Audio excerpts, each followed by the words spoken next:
If you've ever stared at your manuscript's word count with that familiar knot in your stomach, wondering, is this too short, too long, will anyone even read it, then this video is for you. I see authors tying themselves in knots over word counts constantly. They'll message me panicking because their romance novel is 95,000 words instead of the ideal 80,000, or because their business book is only 40,000 words when they think it should be longer. Some authors even add unnecessary scenes or padding just to hit an arbitrary number they found online, while others are ruthlessly cutting meaningful content because they're afraid that their book is too long. Here's what I want you to know right up front. There is no magic word count that guarantees success. The publishing world has created some guidelines, and I'll explain why those exist and when they matter, but the truth is far more nuanced and honestly far more freeing than you might think. Today I'm going to clear up the confusion around manuscript length, explain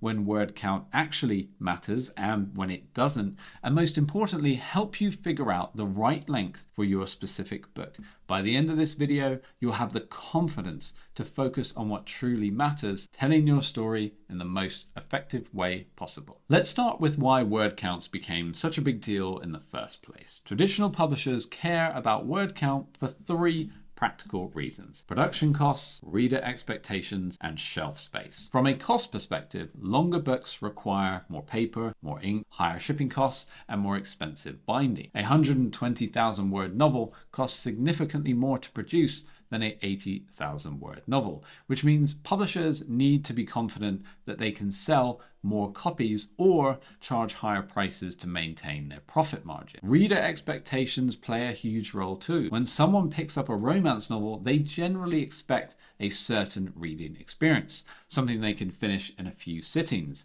If your romance is 150,000 words, well, it might feel overwhelming to readers who choose that genre specifically because they wanted something light and quick to read. Shelf space is another practical consideration. Bookstores have limited space, and a spine that's too thick or too thin might not display well or might get lost amongst other books. But here's the crucial point.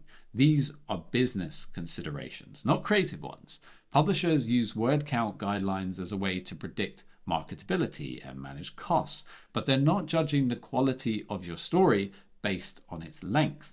The right word count is ultimately the one that serves your story and your readers best. Some stories need 50,000 words to be told effectively, and others need 120,000 words. Some business books can change someone's life in 20,000 words, while others require 70,000 words to be more comprehensive. Your job as a writer isn't to hit a specific number. It's to tell your story or share your message in the most engaging, complete, and effective way possible. So first, I'm going to talk about word counts in fiction, and then after, we'll talk about word counts in non-fiction, business books, and self-help. First, fiction genres do have commonly accepted word count ranges, and understanding these can be helpful, especially if you're planning to pursue traditional publishing. But I want to emphasize that these guidelines are based on market trends and reader expectations. They're not commandments carved in stone. Commercial fiction, think contemporary romance, mysteries, thrillers, they typically run between 70 and 90,000 words.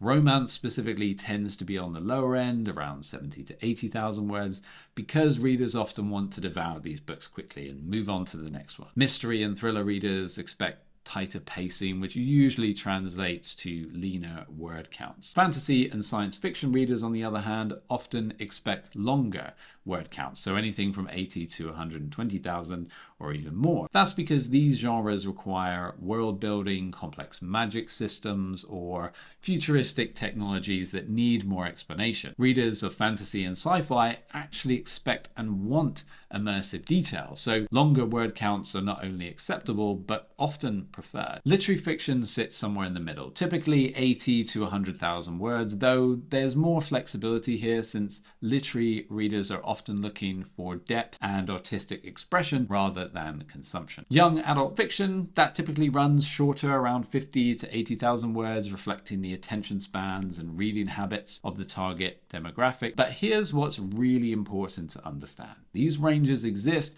because they reflect what has traditionally sold well, not because there's something magical about these numbers. The Great Gatsby is only about 47,000 words. Harry Potter and the Order of the Phoenix is over 250,000 words, and both are phenomenally successful. So how do you know if your manuscript is the right length? Instead of obsessing over word count, just ask yourself these questions. Does my story feel complete? Are the plot threads left unresolved? Do my characters feel fully developed? Is the pacing engaging throughout? If your book feels too short, it might be because you haven't fully explored the characters' emotional journeys, or you've rushed through important plot points, or you haven't given readers enough time to connect with your world. The solution isn't to add filler, it's to deepen what's already there. And if your book feels too long, look for scenes that don't advance the plot, develop characters, look for repetitive descriptions or subplots that don't contribute to the main story. Every scene should serve a purpose. The key is serving your story, not hitting a target number. Trust your instincts about what your story needs, and remember that readers can sense when content feels authentic versus when it feels like padding. Now, let's talk about non-fiction, which is where authors often have the most freedom with word count. And yet somehow this is where I see the most anxiety. Maybe it's because there are fewer clear guidelines, or maybe it's because non-fiction authors worry their expertise won't be taken seriously if their book isn't thick enough. The truth is, non-fiction word counts vary dramatically based on subject matter, depth of coverage, and intended audience. Business books might range anywhere from 20,000 to 80,000 words. Self-help books often fall between 40,000 and 70,000 words. Academic texts can be much longer, while practical how-to guides can be much shorter. What matters most in non-fiction is not the length, but the value that you provide your readers. Some of the most impactful business books I've read have been surprisingly short. The 1 Minute Manager is fewer than 20,000 words, but it revolutionized management thinking. On the other end of the spectrum, Good to Great is over 100,000 words, and every page is packed with valuable research and insights. The key question for nonfiction isn't how long should this be, but rather what does my reader need to understand and accomplish? If you can teach someone to transform their productivity in 30,000 words, don't pad it to 60,000 words just because you think longer books seem more authoritative. Readers will appreciate your respect for their time. Conversely, if your subject is complex and requires thorough explanation, examples, case studies, and step-by-step guidance, then don't artificially compress it just to keep it short. Readers who bought your book on advanced investing strategies expect comprehensive coverage, not a surface level overview. Ultimately, non-fiction readers are generally less concerned with word count and more concerned with getting results. They want clarity, actionable advice, enough depth to actually implement what you're teaching.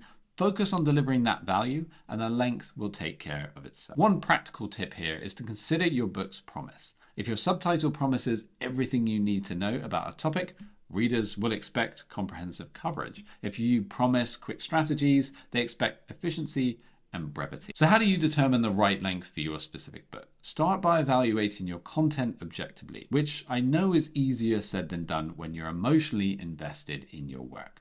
First, examine each chapter or section and ask, does this add significant value to my reader's experience? For fiction, that might mean advancing the plot, developing characters, or building tension. For non-fiction, it means providing new insights, practical strategies, or necessary context. If you find sections that feel like filler, scenes added just to increase word count, or explanations that repeat points you've already made, then these are prime candidates for cutting. Remember, readers would much rather have a tighter, more engaging book than a longer one that tests their patience. Beta readers and editors are invaluable here. Give your manuscript to people who can help you figure out the answers to these questions. Questions like, when did you feel bored or wanted to skip ahead?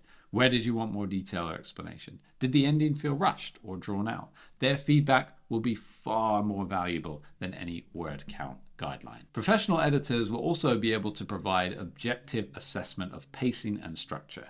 They're trained to identify areas where content might be underdeveloped or perhaps overwritten. Here's a practical exercise. Read through your manuscript and mark every scene or section that you absolutely love and couldn't imagine cutting. Then look at what's left.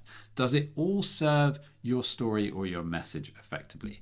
Sometimes we hold on to content because we worked really hard on it, not necessarily because it serves the reader. Remember, editing isn't just about cutting. Sometimes it's about expanding. If beta readers consistently ask for more depth in certain areas, that's a sign you need to add more content. Ultimately, the goal is finding the length that best serves your story, your readers, nothing more, nothing less. Let me finish by quickly addressing some myths I hear constantly. First, longer is not automatically better. I've seen authors add unnecessary subplots, redundant descriptions, and filler scenes because they think longer books seem more impressive or more valuable. Readers sense padding right away, and it actually diminishes the experience. Second, shorter books don't necessarily sell worse than longer ones. Some of the best-selling books of all time are quite short. Of Mice and Men is only about 30,000 words, The Alchemist around 40,000 words. What matters is impact, not length. Third, you don't need to hit genre standards perfectly to be successful, especially in today's market,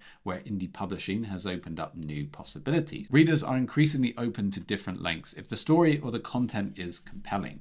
And finally, word count isn't a measure of quality or effort. A tightly written 60,000 word novel might have just as much skill and work as a 100,000 word epic. Some of the most challenging writing involves saying more with fewer words. Your job is to serve your story and your readers, not to hit arbitrary numbers. So trust the process, your instincts, and remember the best length is whatever allows you to tell your story most effectively. And to help you achieve this, I would highly recommend a professional editor. There are links down in the description box below. We would love to help you refine your book. So stop stressing about hitting magical numbers you found online. Instead, focus on crafting the best possible experience for your readers. Write the book that excites you, that you'd want to read, that says what you need to say in the most effective way possible. I'd love to hear about your experiences with manuscript length in the comments down below. Have you struggled with word count anxiety? Do you ever add or cut content just to hit a certain number? And what have you learned from this process? YouTube will now be recommending another one of my helpful writing videos just here, so go ahead and watch that one next.